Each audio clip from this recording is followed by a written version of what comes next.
हीरू ओनादा, उस जापानी सिपाही की कहानी जो जंग के ख्वाफ से बेदार होना नहीं चाहता था।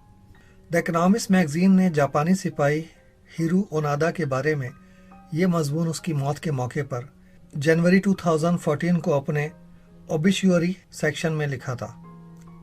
हीरू ओनादा का इंतकाल जनवरी 16, 2014 को 91 बरस की उम्र में हुआ।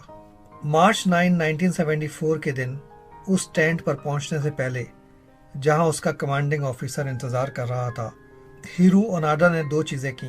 उसने अपनी बंदूक का मुआयना किया। उसकी बंदूक तकरीबन 30 साल के बाद अब भी परफेक्ट हालत में थी, क्योंकि उसने उस बंदूक का उस तरह से ख्याल रखा था जैसे कोई एक बेबी का रखता है। फिर इसने अपने जूतों को दोबारा कसा। किसी भी किस्म की बेहतियाती की कोई गुंजाइश नहीं थी। एक खुदा जैसे बादशाह यानी गॉड एम्परर के सिपाही को पाक, तैयार और रूहानी तौर पर नाकाबिले तस्खीर होना चाहिए। उसने उस मकाम तक पहुंचने के लिए बहुत एहतियात से काम लिया था। उसकी तमाम गुरिल्ला ट्रेनिंग की जरूरत थी अगर वो किसी जाल में फंसने जा रहा था जिसका कि उसको अंदेशा था। उसने मुलाकात का वक्त शाम का रखा था जब इतनी रोशनी हो कि वो अपने अफसर को पहचान सके, मगर इतनी ज़्यादा भी ना हो कि उसको फरार होने में मुश्किल हो अगर इसकी ज़रूरत पड़े। वो पहाड़ों से उतरते हुए दरख्तों में छुपते और जगह जगह आराम करते हुए उस मकाम तक पहुंचा था, और उसका आर्मी का यूनिफॉर्म, जब यूनिफॉर्म के बजाय सिले हुए टुकड़े ज़्यादा लगता था, पत्तों लकड़ियों से ढका हुआ था ताकि उसे जंगल में आसानी से नहीं देखा जा सके।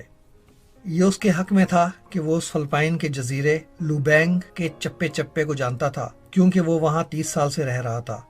वो जानता था कि उस इलाके के किसान कब और कहाँ होंगे, क्योंकि वो उनके आम नारियल चुराता रहा था और उनके मवेशी को मारता रहा था खुद जिंदा रहने के लिए।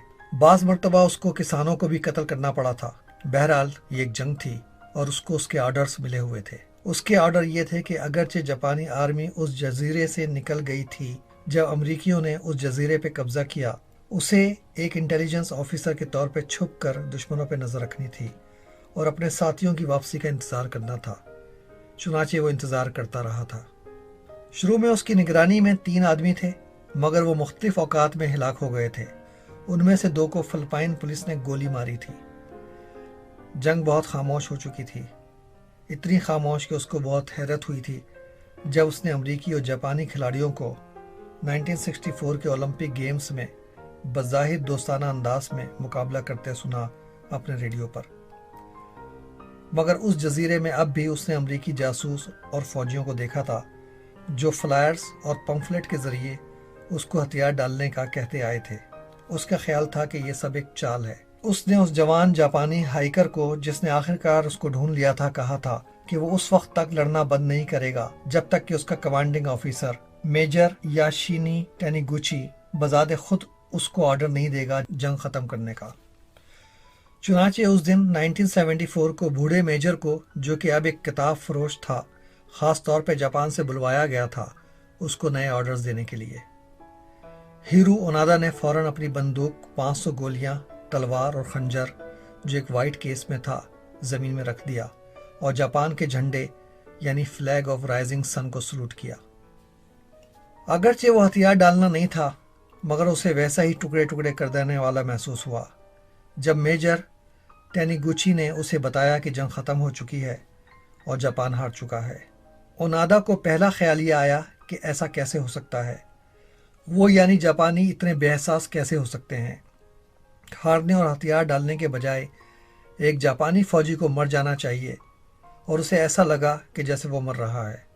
बेशर्मी की जिंदगी नहीं गुजारना, जनरल टोजो ने कहा था।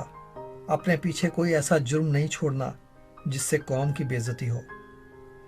उसकी माँ ने उसको वो खंजर दिया था जब वो सर्विस के लिए जा रहा था, ताकि वो उससे अपने आप को मार ले अगर पकड़ा जाए।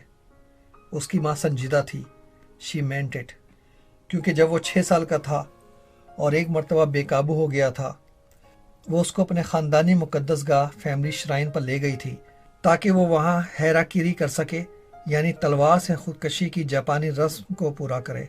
मगर जाहिर है कि वो अपने छोटे से लरसते पेट को नहीं काट सका था। कौन काट सकता है 6 साल की उम्र में। बाद में उसके लिए ऐसा करना आसान था, मगर हकीकत में 1945 में उसको जिंदा रहने के ऑर्डर्स थे, मरने के नहीं।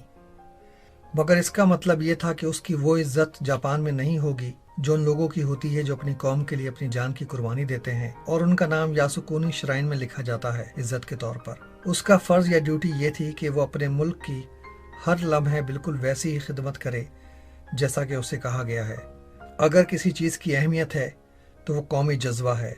उसने बाद में कहा था, कुछ भी ज़ाती या इनफरादी नहीं होना चाहिए।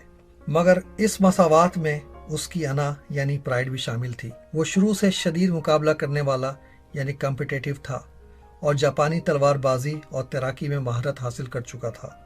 वो शख्स जिसने सालों जंगल में अपने आप को साफ सुथरा और फिट रखा, 18 साल की उम्र में भी अच्छी बॉडी रखता था। जब वो सेंट्रल चाइना में एक सफ़र करने वाले सेल्समैन के तौर पे काम करता था, उस वक्त वो 1936 मॉडल की गाड़ी चलाता था और इंग्लिश सूट पहनता था।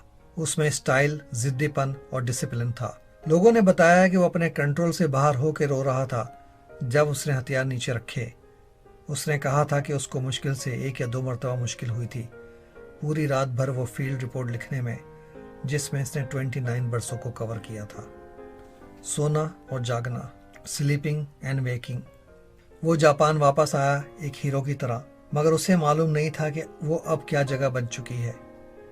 उसने जापान को पाया दबा हुआ, गुनूदगी में और एतमाद यानी सेल्फ कॉन्फिडेंस की कमी के साथ।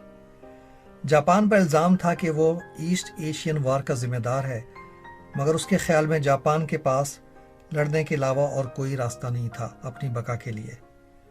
अमरीकियों ने, जिन्होंने जापान को मिलिट्री ताकत से महरूम कर दिया था और बादशाह को एक बेहैसियत आदमी बना दिया था, उसके कौमी इरादे या मकसद यानी नेशनल विल को भी निचोड़ लिया था। वो मुश्किल से 1 साल ही जापान में रह सका और फिर ब्राज़ील मुंतकिल हो गया, जहाँ उसने शादी की और मवेशी पालने का काम किया। आखिरकार वो जापान वापस आ गया एक स्कूल खोलने के लिए, जहाँ वो जापानी बच्चों को ये सिखाता था कि जंगल में कैसे जिंदा रहा जाए उसकी तरह। 2007 में उसने जापान टाइम्स को अपने वर्ड्स टू लिव बाय यानी वो अल्फाज जिन पर जिंदगी गुजारी जाए दिए। तकरीबन सभी कौमी खिदमत और अपने पे भरोसा करने के मुतालिक थे। एक ख्याल नुमाया था, कोट, कुछ ख्वाब ऐसे होते हैं जिनसे बेहतर है कि आदमी ना बेदार हो, अनकोट। उसने वजाहत की कि इससे मुराद उसका जंग का लंबा ख्वाब है, his long dream of war. Hiroo Onoda को तो उसके मेजर ने जंग ख़त्म होने के तकरीबन 30 साल के बाद जंग के खौफ से बेदार कर दिया था।